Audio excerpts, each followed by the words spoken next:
एक बार हमको अवसर फिर दो, आपके कहने पर वो आएंगे, एक बार फिर बुलाओ युधिष्ठिर को। दुर्योधन ने भी कहा।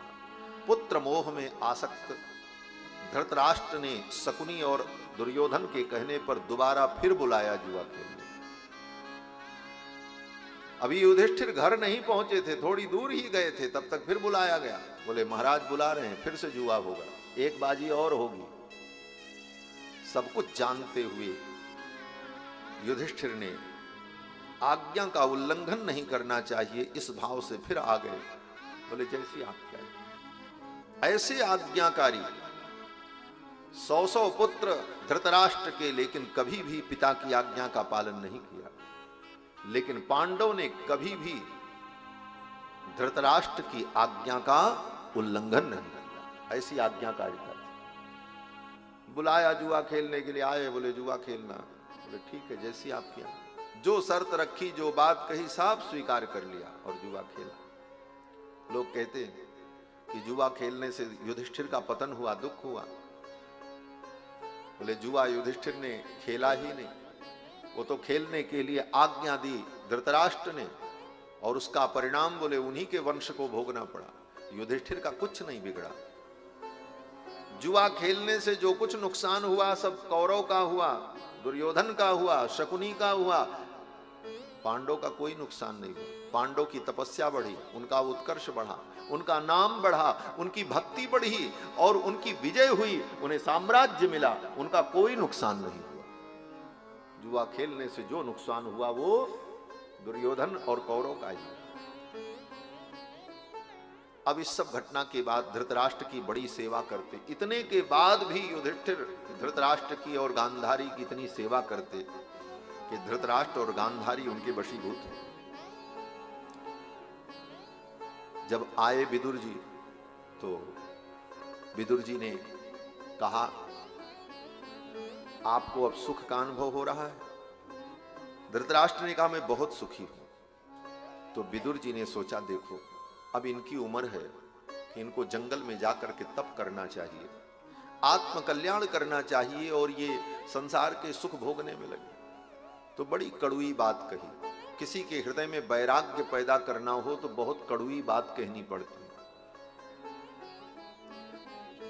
विदुर जी ने कहा राजन निर्गम्यताम शीघ्रम पश्येदम भयमागतम। हे राजन, अब विलंब मत करो, ये राज्य छोड़ करके आप जंगल में जाओ और जंगल में जाकर के तप करो और अपना कल्याण कर लो। युधिष्ठिर ने कहा विदुर, तुम भी मेरे सुख में लात मारने चले आए? जीवन भर तो मैंने सुख पाया नहीं, न अपने पुत्रों से न अपने परिवार से। आज जब बुढ़ापे में मुझे सुख मिल रहा है, ये पांडव मेरी सेवा कर रहे हैं, तो तुम मुझे जंगल में जाने की बात कर रहे हो? विदुर जी ने कहा इनको बड़ा मोह है। तो विदुर ने कहा लज्जा नहीं आती? चुल्लू भर पानी में डूब करके आपको मर जाना चाहिए। विदुर जी ने कहा महाराज, जिन भीम को मारने के लिए आपने षड्यंत्र किया, कहा भीम को बुलाओ मैं गले मिलना चाहता हूं, और आपका षड्यंत्र था कि भीम को कस करके मैं दबा दूं, उसकी हड्डियां टूट जाएं, भीम मर जाए। वो तो कृष्ण ने लाख का भीम की मूर्ति बना करके सामने रखी और आपने क्रोध में उसे मसक दिया, तोड़ दिया। जिन भीम को विष दिया, जिन पांडवों को मारने के लिए इतना षड्यंत्र हुआ, उस सब षड्यंत्र में आप शामिल रहे। आज उन्हीं भीम अर्जुन पांडव के द्वारा दी गई रोटी को खा करके जिंदा हो, शर्म नहीं आती? भीमाप वर्जितम पिंडम आदत्ते गृहपालवत। विदुर ने बड़ी कड़वी बात कही।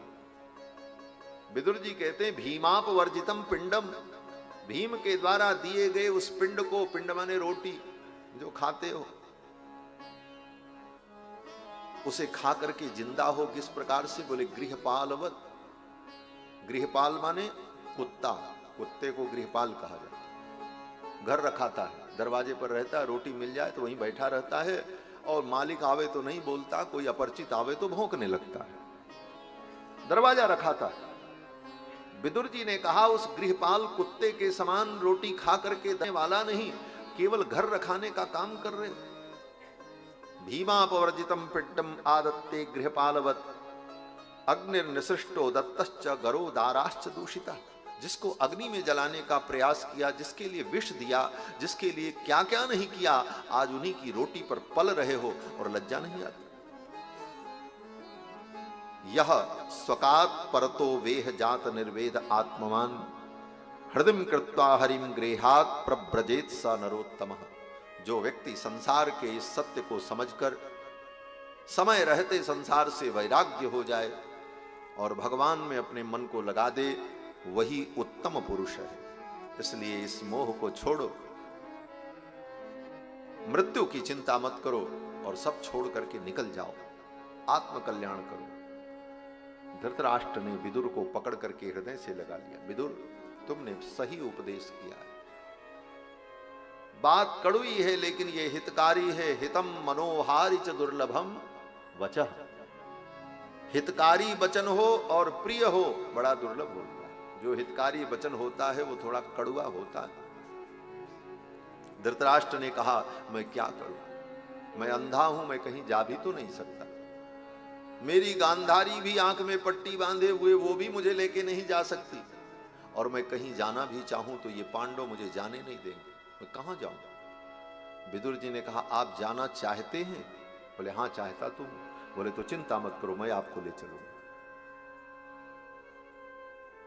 विदुर जी ने कहा, आप चिंता मत करो, किसी से कहना मत। रात्रि के ठीक 12 बजे मैं आपके कक्ष में आऊंगा, आप मेरे साथ चलना, किसी को कुछ बताने की जरूरत नहीं है, और मैं आपको लेकर के चलूंगा। रात्रि में विदुर जी आए और धृतराष्ट्र प्रतीक्षा कर रहे थे। धृतराष्ट्र ने विदुर के कंधे पर हाथ रखा, क्योंकि अंधे थे, चल पड़े। जब चले तो गांधारी ने कहा, आप जा रहे हो, कल्याण के मार्ग पर जा रहे हो, तो मुझे छोड़कर मुझे भी ले चलो। गांधारी ने धृतराष्ट्र के कंधे पर हाथ रखा। विदुर जी आगे आगे चल रहे हैं, धृतराष्ट्र उनके पीछे गांधारी। तीनों अर्धरात्रि में महल छोड़ करके निकल गए, किसी को पता ही नहीं चला। उत्तराखंड की ओर चले। प्रातःकाल ढूंढा जाने लगा, कहां हैं, कहां गए।